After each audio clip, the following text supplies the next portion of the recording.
Sekarang mari kita simak update berita terbaru edisi 15 April atau edisi Jumat Berkah. Ada apa saja info kali ini? Yuk mari kita preteli bersama-sama. Check it out. Segmen pertama seperti biasa yaitu curhat VTuber. Memang membagongkan The VTube. Kirain dulu bener. Alah malah hilang modal. Masih syukur nggak banyak hilangnya. Sebagai bentuk pemberantasan penipuan berkedok investasi atau fast track atau top up, mari kita laporkan VTube ke polisi. Perasaan grup serikat nggak ada kemajuan deh. Yang katanya dulu mau ngelapor terkait masalah VTube, gitu-gitu aja. Kayaknya berarti asumsi, meraba-raba alias asal ngomong.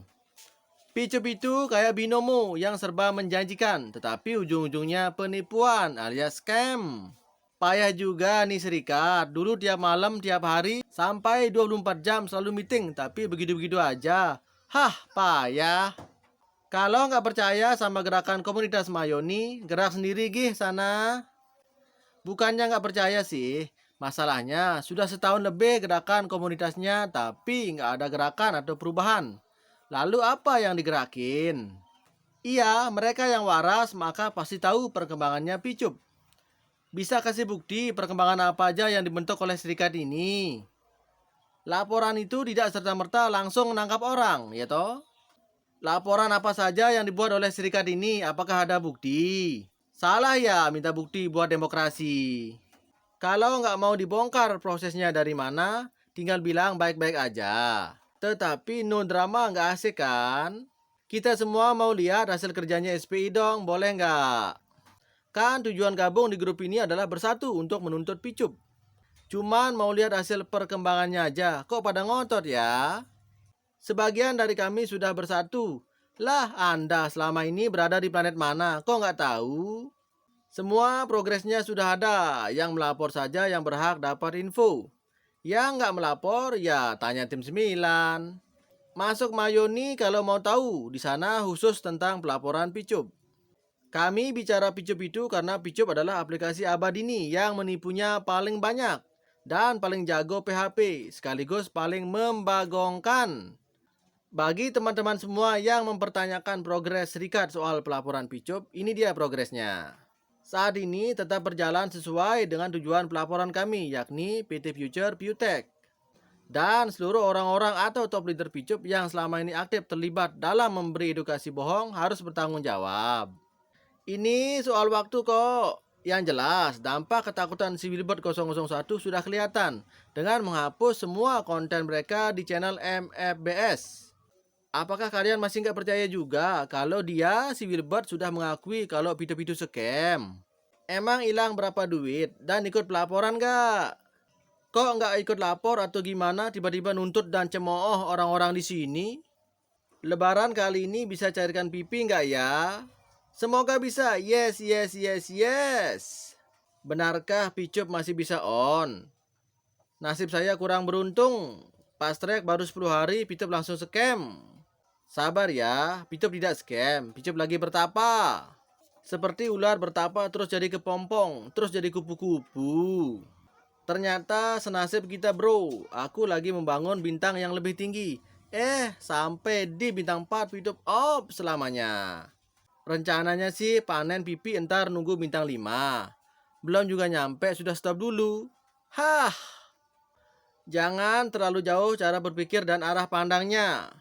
Serahkan Picup sama yang ahlinya. Kita sebagai user Picup berikanlah yang terbaik. Dengan cara kita terus kasih support, dukungan, dan doa. Kan ini lebih baik, ya toh? Setelah muncul kabar perpanjangan server Picup, semangatnya semakin membara, yang tidak bisa dipadamkan oleh siapapun. Itu adalah tanggung jawab haters dan kompetitor, karena mereka semua tidak ada di dalam ruangan Picup. Picup juga butuh waktu untuk prosesnya. Kalau paham waktu pasti tahu, tetapi kalau hanya dengan emosi, ya pasti nggak paham. Beda kasus, beda penanganan, juga beda penyematan. Hanya soal waktu kok. Kalau Picup akan on lagi nggak mungkin lah. Banyak faktor yang memperkuat argumen ini. Di antaranya, Manajemen Picup telah bubar. Channel support sistemnya juga bubar. Terus tidak ada update progres kepengurusan izin Picup. Dan yang terakhir, Picup telah dilaporkan ke pihak kepolisian sehingga harus menunggu prosesnya selesai dulu baru bisa beroperasi lagi. Afiat Ripai, Ketua Mayoni, melawan Jagwe si penipu, Wilbert si pembual, para Diamond si PHP, dan para konten kreator sampah. Kalau terus-menerus mencari kesalahan orang, mending perbaiki kesalahan kita sendiri dulu. Kita manusia nggak luput dari dosa. Demi membela kesalahan orang, kesalahan kita sendiri dilupakan. Hadeh. Kalau alasan itu yang Anda pakai, maka Anda juga koruptor karena berada di negara koruptor. Anda juga penipu karena bersama para penipu Picup. Intinya, Picup ini komplotan para penipu. Kalau kamu membela Picup terus, berarti kamu termasuk di dalamnya. Nggak usah muter-muter pelintar-pelintir argumentasi. Macam gangsing aja. Junjunganmu aja suruh debat di sini. Kalau perlu ketemuan di Bareskrim. Jangan lupa kamu juga ikut ya. Kesalahan-kesalahan para penipu Picup itu nggak usah dicari, sudah sangat nampak kok. Sekarang aku tanya sama kamu, siapa yang akan on-kan Picup? Apakah bos Pak Eman? Ngimpi lo. Adeh, pakai ceramah segala. Pemuja penipu kok ceramah di sini? Kalau mau berlagak sufi, salah alamat kalau di sini. Lalu berapa hadis yang kamu hafal? Berapa ayat yang kamu hafal dan amalkan? Bisa aja kamu berlagak bijak dan sufisme di depan para member halu. Tapi kamu salah masuk kawasan kalau di sini. Nggak perlu repot, sampaikan saja sama junjunganmu itu. Bayar semua kerugian korban yang melapor di Mayoni, maka urusan selesai.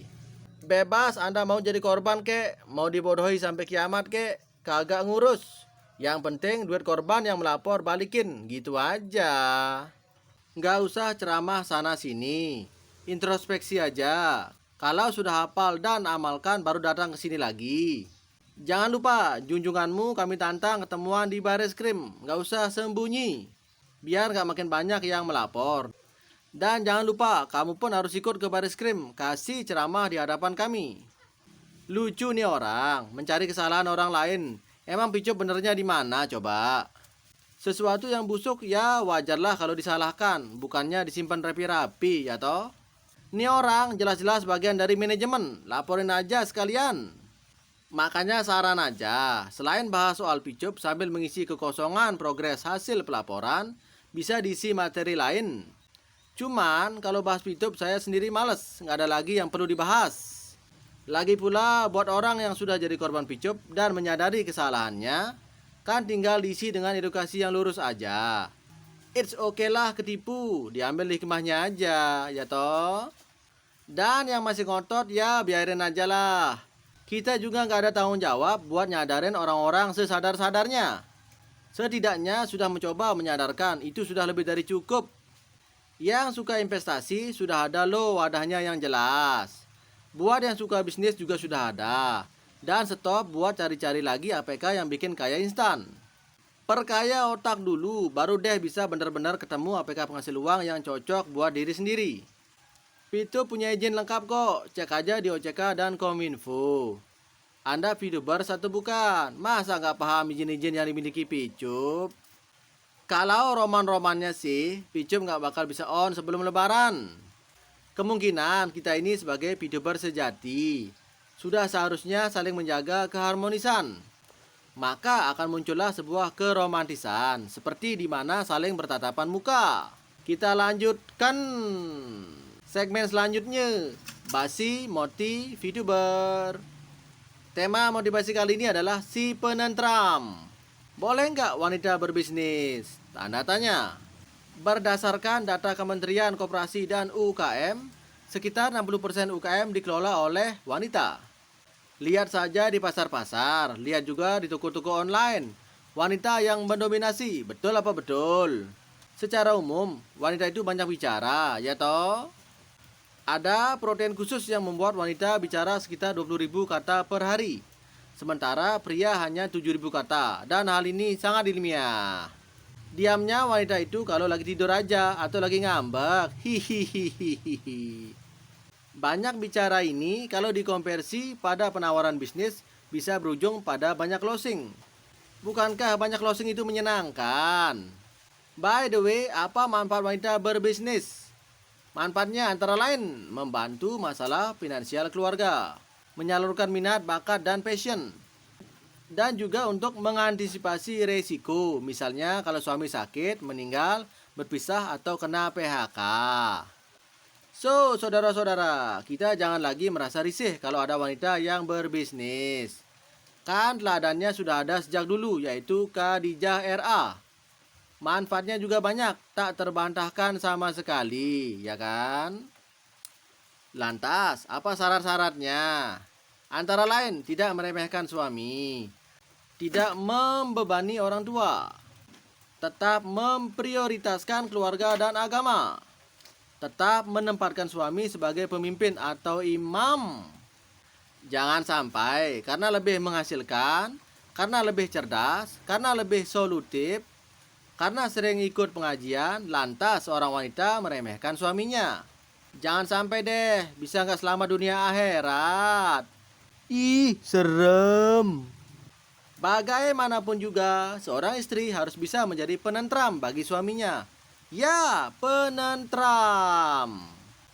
Repot juga kalau ketemu istri, suami bawanya pengen debat. Hei, ini rumah tangga, bukan ILC. Inilah peran wanita yang sering terabaikan saat ini, yaitu sebagai penentram. Mudah-mudahan tulisan ini bisa menjadi reminder bagi seluruh wanita, terutama yang sudah berstatus istri. Siap. Cukup sekian update YouTube kali ini. Semoga berkah dan amanah. Terima kasih sudah menyimak. See you.